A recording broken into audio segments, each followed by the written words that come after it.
Welcome to Shantala kitchen. ಈ ದಿನ ನಾವು ಬೆಟ್ಟದ ನೆಲ್ಲಿಕಾಯಿನ ಉಪಯೋಗಿಸ್ಕೊಂಡು ಒಂದು ಜ್ಯೂಸ್ ಮಾಡೋಣ. ಬೆಟ್ಟದ ನೆಲ್ಲಿಕಾಯಿ ಜನರಲಾಗಿ ಎಲ್ಲರಿಗೂ ಗೊತ್ತಿರುವಂಥ ವಿಷಯನೇ. ಇದರಲ್ಲಿ ಸಿಹಿ ಅಂಶ ಯಥೇಚ್ಛವಾಗಿದೆ ಮತ್ತು ನಾರಿನ ಅಂಶನೂ ಕೂಡ ಯಥೇಚ್ಛವಾಗಿದೆ. ಮತ್ತು ಇದು ಸ್ಕಿನ್ಗೆ ತುಂಬ ಒಳ್ಳೆಯದು. ವಿಟಮಿನ್ ಸಿ ಇರುವುದರಿಂದ ಇದು ಕಣ್ಣಿಗೂ ಕೂಡ ತುಂಬ ಒಳ್ಳೆಯದು, ಸ್ಕಿನ್ಗೂ ಕೂಡ ಒಳ್ಳೆಯದು. ವಿಟಮಿನ್ ಸಿ ಇರೋದ್ರಿಂದ ಮತ್ತು ಸ್ಕಿನ್ಗೂ ಕೂಡ ಒಳ್ಳೆಯದು. ಮತ್ತು ಕೂದಲು ಏನಾದರೂ ಉದುರುತ್ತಾ ಇದ್ದರೆ ಇದನ್ನು ಹಾಗೇನೂ ಕೂಡ ಹಸಿಯಾಗೂ ತಿನ್ಬೋದು, ಅಥವಾ ಈ ರೀತಿ ಏನಾದರೂ ಜ್ಯೂಸ್ ಮಾಡ್ಕೊಂಡು ಕೂಡ ಕುಡಿದ್ರೆ ಕೂದಲು ಉದುರೋದು ಕೂಡ ನಿಲ್ಲುತ್ತೆ.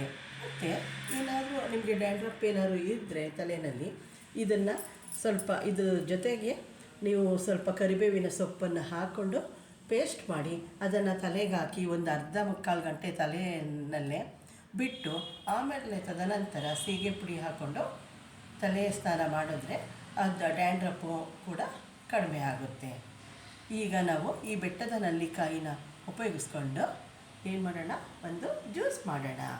ಅದಕ್ಕೆ ಬೇಕಾಗಿರುವಂಥ ಪದಾರ್ಥಗಳು ಬೆಟ್ಟದ ನೆಲ್ಲಿಕಾಯಿ ಮತ್ತು ಒಂದು 5-6 ಕಾಳುಮೆಣಸು ಮತ್ತು ಸ್ವಲ್ಪ ಬ್ಲ್ಯಾಕ್ ಸಾಲ್ಟ್ ತೊಗೊಂಡಿದ್ದೀನಿ, ಮತ್ತು ಸ್ವಲ್ಪ ಹಸಿ ಶುಂಠಿ ತೊಗೊಂಡಿದ್ದೀನಿ, ಮತ್ತು ಜೇನುತುಪ್ಪ ಕೂಡ ತೊಗೊಂಡಿದ್ದೀನಿ.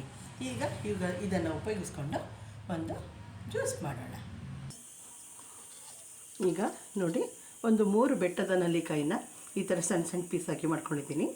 ಈಗ ಮಿಕ್ಸಿ ಮಾಡ್ಕೊಳ್ಳೋದಕ್ಕೆ ಜಾರ್ಗೆ ಹಾಕೋಣ. ಮತ್ತು ಒಂದು 5-6 ಕಾಳು ಮೆಣಸು, ಮತ್ತು ಒಂದು ಸ್ವಲ್ಪ ಹಸಿ ಶುಂಠಿ, ಮತ್ತು ನಾನಿಲ್ಲಿ ಬ್ಲ್ಯಾಕ್ ಸಾಲ್ಟ್ ತೊಗೊಂಡಿದ್ದೀನಿ. ಮಾಮೂಲಿ ಉಪ್ಪಾರು ತೊಗೊಳ್ಬೋದು, ಇದಾದರೂ ತೊಗೊಳ್ಬೋದು.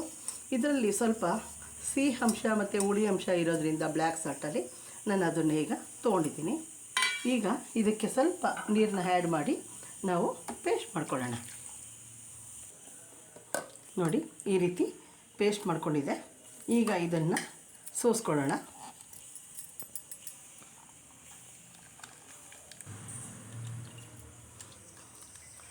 ನೋಡಿ, ಈ ರೀತಿ ಫಿಲ್ಟ್ರ್ ಮಾಡ್ಕೊಳ್ಳೋಣ. ಅಕಸ್ಮಾತ್ ಇದರಲ್ಲೂ ಕೂಡ ಸ್ವಲ್ಪ ರಸ ಏನಾದರೂ ಇದ್ದರೆ ಈ ರೀತಿ ಸ್ಪೂನಲ್ಲಿ ಸ್ವಲ್ಪ ಈ ರೀತಿ ಒತ್ತಿ ಪ್ರೆಸ್ ಮಾಡಿದ್ರೆ ಆಗ ಇರೋ ರಸ ಎಲ್ಲ ಕೂಡ ಹೊರಗಡೆ ಬರುತ್ತೆ. ನೀವು ಇದನ್ನು ಎಸಿದೇ ಇದ್ರೂ ಕೂಡ ನೀವೇನಾದರೂ ಇದನ್ನು ಇದು ಮಾಡ್ಕೊಳ್ಬೋದು. ಚಿತ್ರಾನ್ನ ಚಟ್ನಿ ಮಾಡಬೇಕಾದ್ರೆ ಕಾಯಿ ಜೊತೆ ಮಿಕ್ಸ್ ಮಾಡಿದ್ರೆ ಇದು ಕೂಡ ಉಪಯೋಗಕ್ಕೆ ಬರುತ್ತೆ ಮತ್ತು ನಮಗೆ ಆಹಾರವಾಗಿ ಸೇರುತ್ತೆ. ನೋಡಿ, ಈಗ ಜ್ಯೂಸು ರೆಡಿಯಾಗಿದೆ. ಈಗ ಇದನ್ನು ಲೋಟಕ್ಕೆ ಸರ್ವ್ ಮಾಡೋಣ. ಈಗ ಜ್ಯೂಸ್ ರೆಡಿಯಾಗಿದೆ. ಇದಕ್ಕೆ ನಾವು ಬೆಟ್ಟದ ನೆಲ್ಲಿಕಾಯಿ, ಶುಂಠಿ ಮತ್ತು ಕಾಳುಮೆಣಸು, ಸ್ವಲ್ಪ ಬ್ಲ್ಯಾಕ್ ಸಾಲ್ಟ್ ಹಾಕಿ ಈಗ ನಾವು ಜ್ಯೂಸ್ ಮಾಡಿದ್ದೀವಿ. ಒಂದನ್ನು ಹಾಗೇನೂ ಕುಡಿಬೋದು, ಅದು ಕೂಡ ಚೆನ್ನಾಗಿರುತ್ತೆ. ಇನ್ನೊಂದಕ್ಕೆ ನಾವು ಸ್ವಲ್ಪ ಜೇನುತುಪ್ಪನ ಮಿಕ್ಸ್ ಮಾಡೋಣ. ಈಗ ಇದರಲ್ಲಿ ಸಿಹಿ, ಹುಳಿ, ಉಪ್ಪು, ಖಾರ ಎಲ್ಲ ಕೂಡ ಆ್ಯಡ್ ಆಗಿರುತ್ತೆ.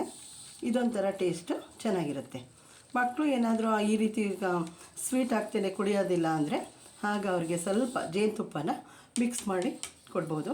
ಇದಕ್ಕೆ ಸಕ್ಕರೆ ಹಾಕುವಂಥ ಅವಶ್ಯಕತೆ ಇಲ್ಲ. ಇದು ಆರೋಗ್ಯಕ್ಕಾಗಿ ಉಪಯೋಗಿಸ್ತಾ ಇರೋದ್ರಿಂದ ಇದಕ್ಕೆ ಜೇನುತುಪ್ಪ ಹಾಕಿದ್ರೇ ತುಂಬ ಒಳ್ಳೆಯದು. ಮತ್ತು ಇದಕ್ಕೆ ಐಸ್ ಕ್ಯೂಬನ್ನು ಹಾಕುವಂಥ ಅಗತ್ಯ ಇಲ್ಲ, ಯಾಕಂದರೆ ಇದು ಆರೋಗ್ಯದ ಆಗಿರೋದ್ರಿಂದ ಇದಕ್ಕೆ ಹೀಗೇ ಮಾಡಿದ್ರೆ ಚೆನ್ನಾಗಿರುತ್ತೆ.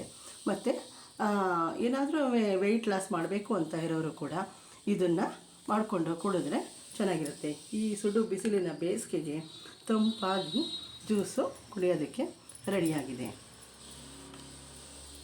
ನನ್ನ ಈ ವಿಡಿಯೋ ಇಷ್ಟ ಆದಲ್ಲಿ ಲೈಕ್ ಮಾಡಿ, ಶೇರ್ ಮಾಡಿ, ಸಬ್ಸ್ಕ್ರೈಬ್ ಆಗಿ. Okay, thank you for my video watching.